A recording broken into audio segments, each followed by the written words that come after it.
Manifestation is real, but not because your mind manages to magically attract the things you want. I think it just reminds you of what you really want, and it allows you to find energy all the time. If you manifest yourself having a perfect physique, you're going to be a lot more motivated in the gym.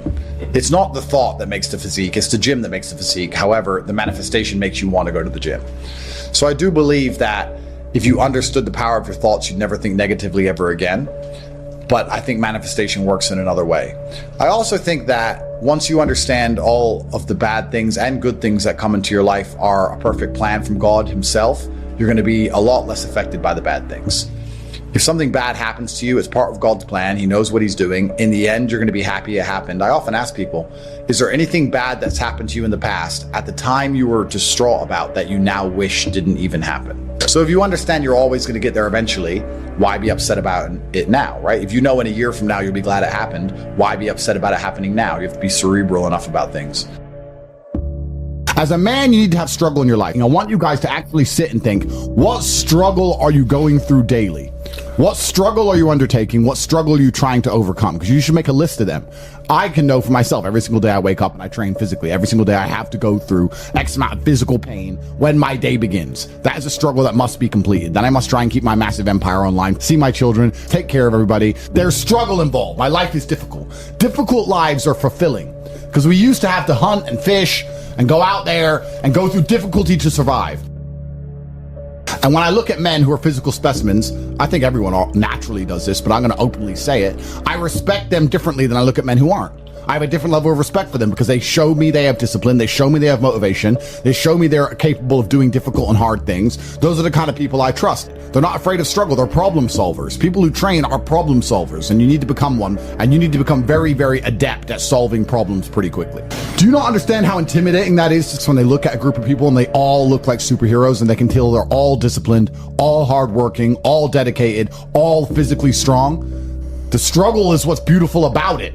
That's the most important thing. That's what you have to understand. First, you want to become as strong as physically possible. So you want to be as strong as physically possible. Next, you want to try and make as much money as possible. Not even necessarily for the money, although money is extremely important because it allows you to take care of yourself. We talked about this before, but there's the challenge involved, and solving that challenge is going to make you feel more satisfied as a human. Happiness comes from success, and making money is success. You should try and make people around you smile and be happy. You should try and encourage positivity around you. You should be the kind of person that no one can really complain about their struggles around because they know that you're the person who's going to be like, why are you complaining when you could just simply fix it? You and your friends need to have friendly competition at all times. Now, you need to meet your friends and you need to have banter and competition around things that matter. Who's got the most money? Who's worked hardest? Who's discovered XYZ? Crypto, stock, new way of generating income? Who's trained that day? Who has the most children? Put some actual competitions together that matter and start competing and being around people because you are the sum of the 5 people you spend the most time with. Everybody knows this. So why don't you get some genuine metrics that will improve your life? You won't have time to stand around cooking meals if you're friends with somebody who works out for 3 hours a day, for example, because you're going to need to find 3 hours a day to train to beat him, which means you're going to have to just eat that rotisserie chicken as you do squats like a man should. Live with men you're in competition with. This is ultra important because you can measure yourself against your circle. Get your act together, get some genuine metrics, things that matter, and once they're all put together, you're going to live in a naturally competitive environment, which is going to increase your testosterone level. It's going to prevent you from doing a lot of dumb shit. And the competition one's great, because you can apply it to everything. I think that getting rich when you're young as a man is probably one of the worst things that can happen. You don't want to get rich to your late 20s. You want to spend all your 20s broke and grinding. Broke, grinding, training. If I had money at 18, 19, I would have skipped so many experiences and so many hard lessons. I'd be a fraction of the man I am today. So I don't like the idea of kids just gambling and getting lucky. Yeah. Now, that's the worst thing that can happen to a young man. He's skipping all the struggle, all the pain and suffering he's going to attempt to skip with money. He's going to end up suffering more in the end, but he's going to just lose, lose, lose. I often see that when I speak to people who are too comfortable, they end up being unhappy. Yeah. You can't entertain yourself to happiness. You must earn happiness. You must climb a mountain. You must struggle yourself to happiness. That's extremely important. There must be physical, mental, social, creative, some kind of spiritual struggle. And those things being satisfied is what's going to satisfy you. It's like Bitcoin. Bitcoin's a mathematical equation. You solve the equation, you get a Bitcoin. Life is very much the same. There's struggles, there's difficulties which you have undertaken, which you have adopted to try and complete. And when you finish those things, then you get satisfaction as a reward. That's the Bitcoin. The only other alternative to that, to feel good, is hedonism. And that's not going to satisfy you for very long. And it's also going to destroy your life. So it's extremely important. Masculine competition is fun. I think what's fun as a man is being the best at anything, right? So I live in a very masculine environment because masculine competition drives you forward. We all work together. We all work inside of the company and we're very successful. But yeah, I don't really know what's fun anymore. I just feel like nothing's really fun anymore besides working hard. Or you need an activity which is so adrenaline filled that it distracts you, which is why I love driving fast cars and fighting, because it's the only time I'm not thinking about work. Yeah, so I'm happy just to get my work done, and maybe I'm starting to get old after all. I'm 37, I'm getting old. I see my kids, I do my emails, I train hard, maybe go for a drive with the car, maybe get a coffee. That's it. Oh, he doesn't go to the gym because of XYZ or he feels down. That's fine, but he needs to go to the gym. So we can talk about all the reasons he doesn't go for forever. That's a very long, lifelong conversation, but he needs to go. So we've removed the needs, and we've removed the hard facts and the duty and the honor and the commitments, and we've replaced it all with this subjectiveness. And there's nothing more subjective than feelings. How I feel inside on a day I say I'm happy might be the exact same way someone feels inside on the day they say they're sad, because their expectation might be higher for happy because they only think they're happy when they're running around laughing like a child. I don't really give a shit how the men I know feel, because they have things they need to do. And as long as they're going to do them like they're supposed to do them, I don't really care that much. And if they were to come to me and say they feel down about something and they had a good reason, I wouldn't be insensitive. That's fine. But we're talking about a death of a family member or something, and we're talking about 1 or 2 days until you just get back to life. You have things to do. If you're injecting struggle, and that struggle, solving those problems lead to a positive place, once you become addicted to it, you're going to become a machine of monumental achievement. There are some very simple basic things you can do: weight training, chess, having debates, trying your very best to take care of your mother, retire her, make sure that your people who you love are taken care of. You need goals and resistance and something to fight against to live well, because the distance between pain and joy is what we experience. If you only have joy all of the time and no pain, you are not going to be happy. You don't need fun. Fun is the vector from which Satan operates. Every time you look at something which is fun, it's all just hedonistic. There's no money to be made. You don't retire your mother. You don't help the world. You don't give to charity. You don't become stronger. You don't become wiser. You don't learn anything. Experiences are unique. Jail was a unique experience. Bunch of fun. Unique. Life's not about fun as a man. Life is about doing the right thing because it must be done. Now, there are some things that are fun which can be earned. And there are some things which are fun that you could do which perhaps involve skill. Driving a supercar around a racetrack is fun. It involves skill. You have to be good at what you do. Cool. But a lot of this fun that is easily accessible to everyone, because not everybody can get a Ferrari on a closed racetrack. I can. You can't, because you're poor. You do not need fun until you've already reached the highest possible echelon. So this whole idea that you need fun in your life, you don't. What you need is purpose. You need discipline. You need hard work. You need things to do which are going to benefit you and the others around you. You need duty. You need obligations. And you need performance metrics. You need people around you who are going to hold you accountable. You're nobodies. You're not important. Nobody knows who you are. You're not physically strong. You're not financially wealthy. You have bigger concerns. Your obsession with fun is holding you back. These things you think are fun aren't fun. Action solves all things. Time solves all things. God solves all things. And to sit around and be obsessed with feelings is highly feminine. I don't like that energy around me. If I feel sad, I don't cry. Just get on with life. It's the adult mentality. So I'm not sure. Feelings don't cross my mind, if that makes sense. They don't cross my mind because they don't affect my day. So it doesn't change anything. So I have other things to think about. People are afraid of accepting there's a problem because then they know they have a responsibility towards fixing it. Yeah. And they don't want to do anything, one, because they're lazy, and two, because they're afraid they might lose. So they'd rather pretend there's no problem at all. And I think I often say to people in a lot of my videos about a lot of other subjects that it's not always the winning and the losing. It's the fighting in the first place. And there's plenty of men in history you remember who ended up losing in the end. Napoleon, for example, who still fought. which is why they mattered. It's not, if you're only going to fight when you're guaranteed to win, then no bravery is required. And you have to fight so that you can look back on your life and feel happy that you tried to do something when you knew it was going on before it was too late. Forget about the winning and losing for now. Focus on the fight. You must wait for the moment when the opponent's mind is scattered and strike without hesitation. If you do not overcome your tendency to give up so easily, your life will lead to nothing. Objectify your demons so you control them instead of them controlling you. Fear is a reaction. Courage is a decision. You have to train your mind to be stronger than your emotions, especially your impulses, or else you're going to lose yourself. You will only be found by the devil once you are lost, and he will lead you to hell. Most of the important things in the world have been accomplished by men who kept fighting when there seemed to be no hope at all. That's a good slogan for life. You should wake up, look in the mirror, and say, suddenly, the champion returns with initiative and vengeance. Truthfully, a man, I believe, is being able to do the things that are hard or do things you don't want to do because you're supposed to do them. I think that's what a man's always been. A man is supposed to be strong. He needs to be strong, so he has to become strong. That's his job. A man is supposed to be brave. It's not that you can't feel fear. It's that you have to be brave. Oh, an attacker's here. I'm afraid, but I'm a man, so I will go and engage the attacker. It is my job.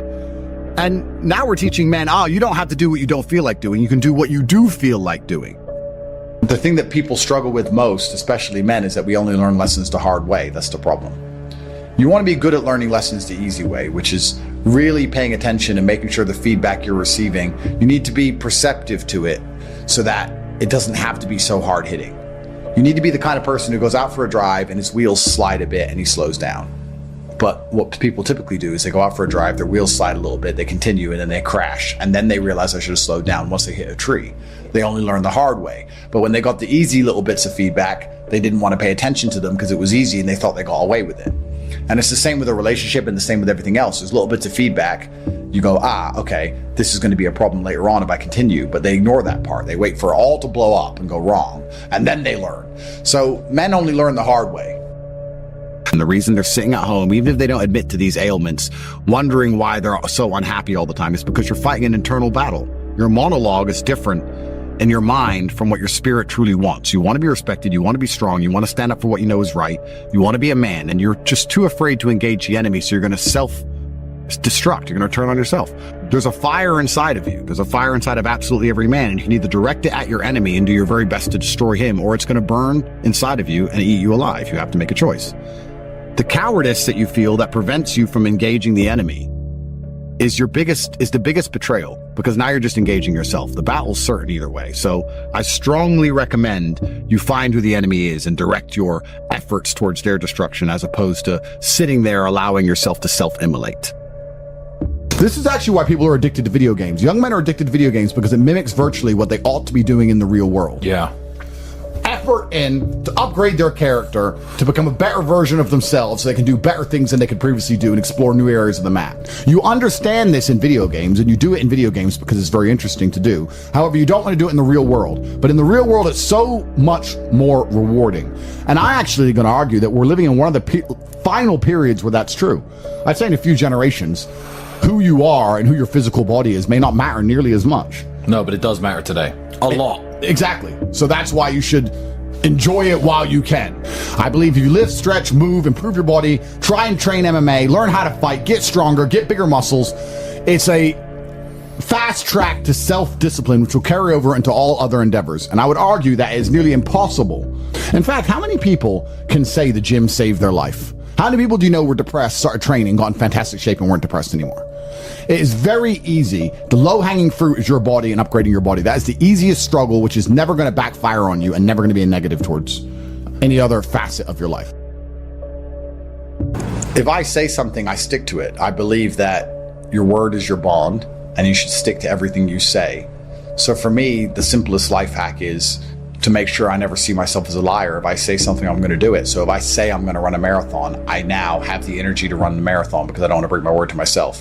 Which the hack to that is I don't need the energy to run the marathon. I need the energy to say I'll run a marathon, which is a lot less. But once I've said it, I have to do it. So if I look at something and I don't want to do it and I think that looks too hard to do, I'll tell Tristan or I'll tell someone close to me I'm going to do it. So now I have to do it. Just be brutally honest with yourself all the time. Otherwise, you're not going to be able to make the correct move on the chessboard. If you think you're better than you are or worse than you are, you're going to make mistakes. You need to know exactly where you are.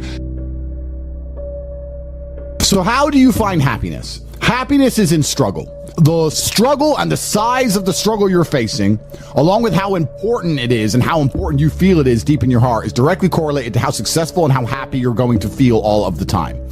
Struggle is extremely important for a man. You should be looking to inject struggle into your life permanently. For a man, your contentment will come from your purpose, and it will come from your competence, and it will come from succeeding objectives. It will come from completing difficult things that other people cannot complete.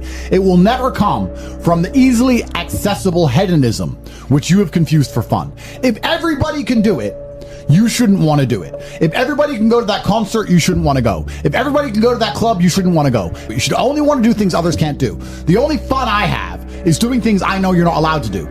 So you need to sit there and go, all right, I'm being asked to do something fun. Who else can do this? And if the answer is everybody, stop. I clear my emails. I've trained hard that day. I've made a couple $1 million. I've checked on all the people I love, all the people I care about. I've donated some money to charity. My children are fed. Their mothers are taken care of. Everything is in order. Everything is in its proper place. That is fun. If you say to me, Andrew, skip a portion of that organization and professionalism so that we can go and do something that everyone else can do, my answer will be no. That does not sound fun to me. And the fact that you think that's fun shows that you have a severe mental deficiency. Stay away from it. You're only going to find actual fun through purpose. And you're only going to find purpose through exceptionalism. So you need to become the best possible version of yourself in all realms. That's extremely important. The reason you are so unhappy is because you are trying to have fun. You're unhappy because you're trying to have fun instead of trying to become important. They are very different things, and you're never going to feel satisfied in your heart unless you become important. Please imagine, and I don't state this with arrogance, please imagine for a second you're the most Googled man on the planet. And you're a kickboxing world champion, and you have hundreds of millions of dollars, and you're built like a tank. Imagine how you feel when you look in the mirror. Nothing can match that, and nothing can beat that. I think if you take these approaches, if you take the approach of manifesting what you want so you're constantly motivated and understanding all the bad things that happen to you are just a lesson and one day you're going to get over it, it's pretty easy to be a happy, contented, balanced person. I don't think there's any serious magic to happiness. I think it's a choice and it's pretty easy to do. I think the unhappiest people in the world don't have any struggle at all. You often find that people who are struggling but know exactly what they're supposed to do, if they're getting up every day and they're grinding and they're working hard and they don't have what they want yet, but they believe they're going to get it and they're trying their very best and they're dedicating themselves, they're very happy. Perhaps the people who are born with a trust fund and unlimited money and have no struggles in their life and they have no objectives to try and conquer are truly the miserable ones. Perhaps we're built for struggle. Perhaps the human mind and soul and spirit is built to struggle. Perhaps we're built to suffer. I know me as a man, I'm happiest when I suffer. Why did the emperors we discussed earlier constantly try and expand their empires? Because they wanted to struggle. Yeah. They wanted difficulty. Would you play a video game if it was easy? If you could never die? I mean, cheats get boring pretty quick. You play it because it's hard. That's the whole point of it. You're supposed to struggle with it. You're supposed to suffer with it. So I think a lot of people confuse these things and they sit and say, this is merely making me unhappy. Or, if I woke up and everything was just perfect, that'd be great for a few weeks. But if you just wake up and nothing ever goes wrong, I think that'd be quite depressing in its own way. That's the beauty of life, is the up and the down, because there's no light without dark.